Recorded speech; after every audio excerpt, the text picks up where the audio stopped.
Breaking news చూస్తున్నాము. తెలంగాణ భవన్లో BRS అధినేత కేసీఆర్ అధ్యక్షతన అత్యంత కీలకమైన బీఆర్ఎస్ ఎల్పీ పార్టీ రాష్ట్ర కార్యవర్గ సమావేశం ప్రారంభమైంది. సుదీర్ఘ విరామం తర్వాత కేసీఆర్ పార్టీ కార్యాలయానికి చేరుకోవడంతో గులాబీ శ్రేణుల్లో నూతన ఉత్సాహం నెలకొంది. ఈ సమావేశానికి వర్కింగ్ ప్రెసిడెంట్ కేటీఆర్, మాజీ మంత్రి హరీష్ రావుతో పాటు పార్టీ ఎమ్మెల్యేలు, ఎమ్మెల్సీలు, ఎంపీలు, కీలక నేతలు హాజరయ్యారు. ప్రధానంగా తెలంగాణ సాగునీటి హక్కుల పరిరక్షణే లక్ష్యంగా కాంగ్రెస్ ప్రభుత్వంపై పోరాటానికి కేసీఆర్ సమరశంఖం పూరిస్తున్నారు. కృష్ణా గోదావరి జలాల విషయంలో ప్రభుత్వ వైఖరిని ఎండగడుతూ రాబోయే రోజుల్లో చేపట్టబోయే ప్రజా ఉద్యమ కార్యాచరణపై ఈ సమావేశంలో నేతలకు కేసీఆర్ దిశానిర్దేశం చేయనున్నారు.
తెలంగాణ భవన్లో బీఆర్ఎస్ అధినేత కేసీఆర్ అధ్యక్షతన అత్యంత కీలకమైన బీఆర్ఎస్ ఎల్పీ పార్టీ రాష్ట్ర కార్యవర్గ సమావేశం ప్రారంభమైంది.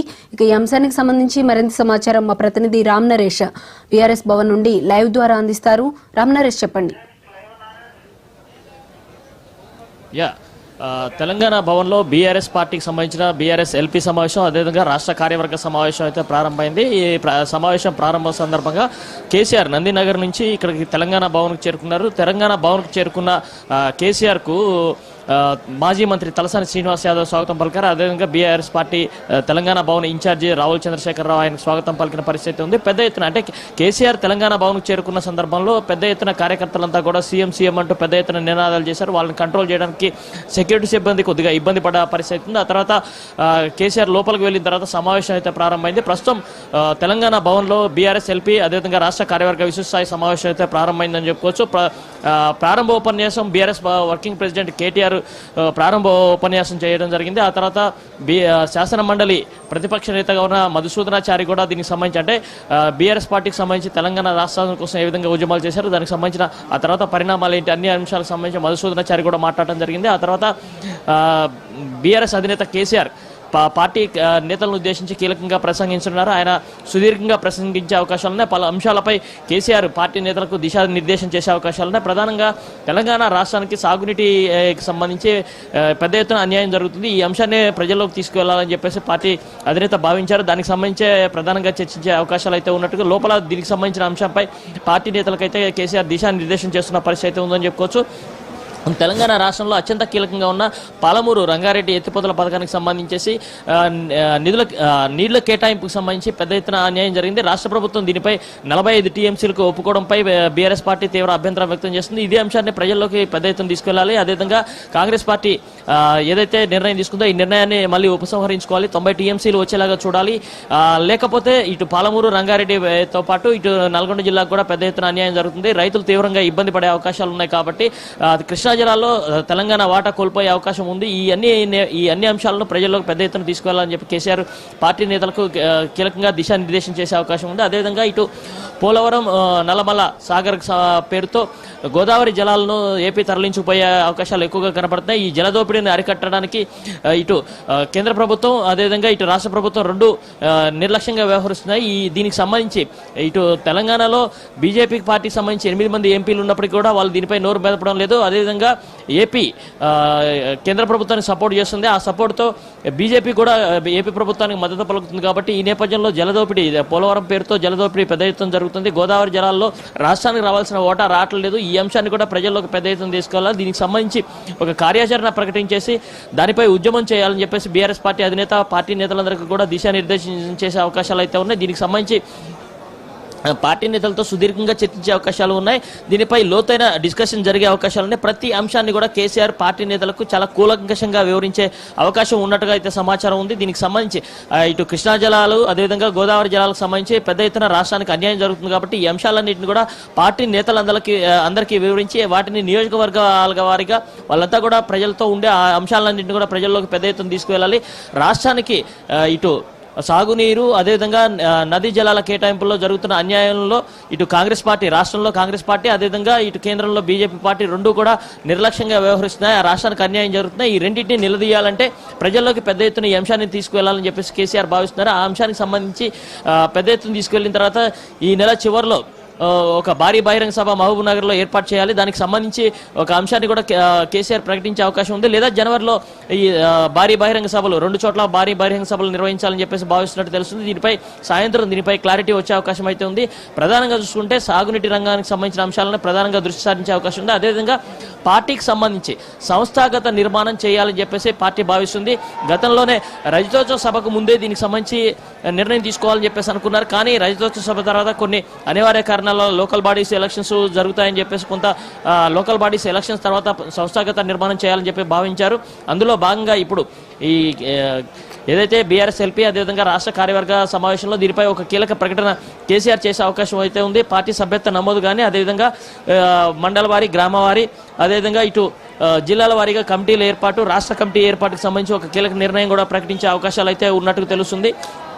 మరోవైపు బీఆర్ఎస్ పార్టీకి సంబంధించిన అంటే పార్టీ నేతలతో సుదీర్ఘంగా కేసీఆర్ మాట్లాడిన తర్వాత వాళ్ళకి దిశానిర్దేశం చేసిన తర్వాత సాయంత్రం మీడియాతో కూడా మాట్లాడే అవకాశాలు అయితే ఉన్నట్టుగా తెలుస్తుంది. దీనిపై సర్వత్రా అంటే ఇటు తెలంగాణతో పాటు ఏపీలో కూడా కేసీఆర్ ఏం మాట్లాడతారు అనే దానిపై సర్వత్రా ఆసక్తి నెలకొన్న పరిస్థితి ఉందని చెప్పుకోవచ్చు. చాలా రోజుల తర్వాత కేసీఆర్ మళ్ళీ తెలంగాణ భవన్కు రావడం పార్టీ నేతలందరితో సమావేశం అవుతున్న నేపథ్యంలో కేసీఆర్ ఏం మాట్లాడతారు ఏంటి అనే దానికి సంబంధించి అన్ని ఇటు 2 తెలుగు రాష్ట్రాల్లో కొంత సర్వత్రా ఆసక్తి నెలకొన్న పరిస్థితి ఉందని చెప్పుకోవచ్చు. ఎందుకంటే కేసీఆర్ ఏది మాట్లాడినా అది సంచలనంగా మారే అవకాశం ఉంటుంది. ఎందుకంటే ఆయన చాలా రోజుల తర్వాత ఫామ్ హౌస్ నుంచి వచ్చి మళ్ళీ ప్రజల్లోకి రావాలి, ప్రజాక్షేత్రంలో పోరాటం చేయాలని చెప్పి భావిస్తున్నారు. కాబట్టి దానికి సంబంధించి కొన్ని కీలక నిర్ణయాలు కూడా తీసుకునే అవకాశం ఉంది. కాబట్టి దీనిపై కేసీఆర్ ఏం మాట్లాడతారు ఏంటి ఏం ప్రకటన చేస్తారు అనే దానిపై ఇటు తెలుగు రాష్ట్రాలకు సంబంధించి అదేవిధంగా జాతీయ స్థాయిలో కూడా కొంత ఆసక్తి చూపిస్తున్న పరిస్థితితో ఉందని చెప్పుకోవచ్చు. ఎందుకంటే సాగునీటి రంగానికి సంబంధించి ఉద్యమ కార్యాచరణ ప్రకటిస్తారని చెప్పేసి పార్టీ నేతలు చెప్తున్న పరిస్థితి అయితే ఉంది. కాబట్టి దానిపై ఏ నిర్ణయం ప్రకటిస్తారనేది కొంత ఆసక్తికరంగా మారిందని చెప్పుకోవచ్చు. నదీ జలాల విషయంలో ఇటు కాంగ్రెస్ ప్రభుత్వం కానీ అటు కేంద్రంలోని బీజేపీ ప్రభుత్వం కానీ ఈ 2 ప్రభుత్వాలు ఏ విధంగా నిర్లక్ష్యంగా వ్యవహరిస్తున్నాయి తెలంగాణ రాష్ట్రానికి సంబంధించి ఆ అంశానికి సంబంధించి ఎక్కువగా ప్రస్తావించే అవకాశాలు అయితే ఉన్నట్టు తెలుస్తుంది. దాంతోపాటు పార్టీ సంస్థాగత నిర్మాణం అదేవిధంగా ఇటు పార్టీ మారిన ఎమ్మెల్యేలకు సంబంధించి స్పీకర్ ఇటీవల ఒక తీర్పు ఇవ్వడం జరిగింది. ఈ తీర్పును కూడా పార్టీ పెద్ద ఎత్తున తప్పుపట్టింది. దీనిపై న్యాయ పోరాటం కూడా చేస్తామని చెప్పి పార్టీ నేతలు చెప్తున్న పరిస్థితి ఉంది. దీని అంశాన్ని కూడా పార్టీ నేతలకు ఏం చేయాలి ఏంటి అనే దానికి సంబంధించి కేసీఆర్ దిశానిర్దేశం చేసే అవకాశాలు అయితే ఉన్నాయని చెప్పుకోవచ్చు. మొత్తంగా చూస్తే ఇప్పుడు బీఆర్ఎస్ ఎల్పీ సమావేశంలో కేసీఆర్ కొన్ని కీలక సూచనలు చేసే అవకాశం అయితే ఉంది. కాబట్టి దానికి సంబంధించి సాయంత్రం మీడియా ముందుకు వచ్చి ఆయన మాట్లాడతారా లేకపోతే ఆయన తరపున పార్టీ నేతలు ఎవరైనా మాట్లాడతారా చూడాల్సిన పరిస్థితి అయితే ఉందని చెప్పుకోవచ్చు. అయితే రామ్ నరేష్ ఇక్కడ చూసినట్లయితే కేసీఆర్ చాలా రోజుల నుంచి కూడా ఫామ్ హౌస్ కే పరిమితం అయ్యారు. ఆయన నందినగర్ లోని ఆయన నివాసానికి నిన్నే చేరుకున్నారు. దట్టు చాలా రోజుల తర్వాత ఈ రోజు ఆయన పార్టీ ఆఫీస్ కి అయితే రావడం జరిగింది. అయితే మొత్తానికి ఫైనల్ గా అట్లీస్ట్ ఆయన మీడియాతో మాట్లాడే అవకాశం ఉంటుందంటారా? ప్రెస్ మీట్ ఏమైనా పెడతారంటారా ఈ సమావేశం తర్వాత?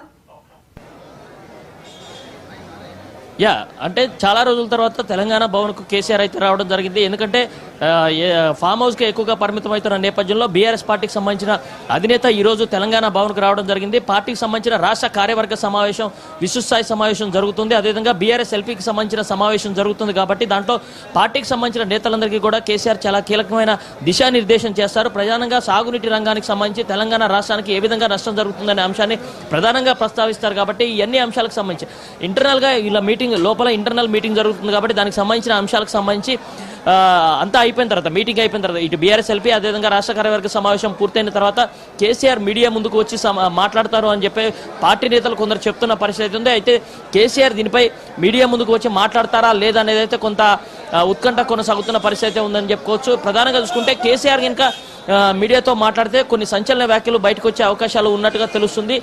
దానిపై అంతా కూడా ఇటు రాజకీయ పార్టీ అన్ని కూడా ఆసక్తికరంగా ఎదురు చూస్తున్న పరిస్థితి ఉందని చెప్పుకోవచ్చు. ఎందుకంటే కేసీఆర్ ఒక మాట మాట్లాడితే అది తెలంగాణ రాష్ట్రంతో పాటు తెలుగు రాష్ట్రాలు అదేవిధంగా జాతీయ స్థాయిలో కొంచెం సంచలనంగా మారే అవకాశాలు ఉంటాయి. కాబట్టి అందుకోసం మీడియా ముందుకు వచ్చి కేసీఆర్ మాట్లాడతారా లేదనే దానిపై కొంత ఆసక్తికరంగా పరిణామం, అంటే అందరూ కూడా ఆసక్తిగా ఎదురు చూస్తున్న పరిస్థితి ఉందని చెప్పుకోవచ్చు. ఎందుకంటే ఇటు తెలంగాణ రాష్ట్రానికి జరుగుతున్న అన్యాయం కానీ, అదేవిధంగా గత 10 ఏళ్లలో కేసీఆర్ సాధించిన అభివృద్ధి, అదేవిధంగా ఇప్పుడు 2 ఏళ్లలో రేవంత్ రెడ్డి ప్రభుత్వం ఏ విధంగా ప్రజా వ్యతిరేక పాలన సాగిస్తుంది అనే అంశాలకు సంబంధించి మాట్లాడే అవకాశం ఉంటుంది. కానీ కేసీఆర్ మీడియా ముందుకు వచ్చి మాట్లాడతారా లేకపోతే ఆయన తరపున ఎవరైనా వచ్చి మాట్లాడతారా అనేది చాలా ఉత్కంఠ కొనసాగుతున్న పరిస్థితి ఉంది.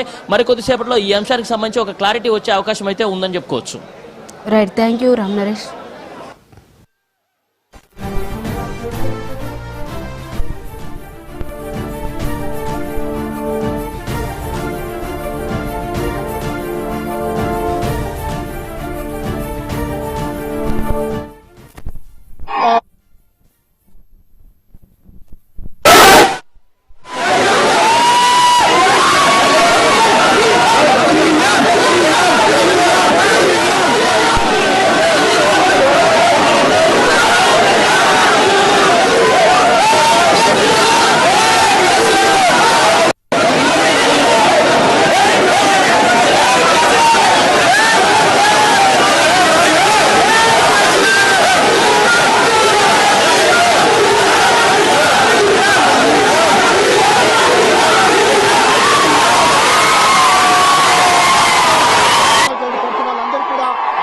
చేస్తూ కేసీఆర్ ఏదైతే ఒక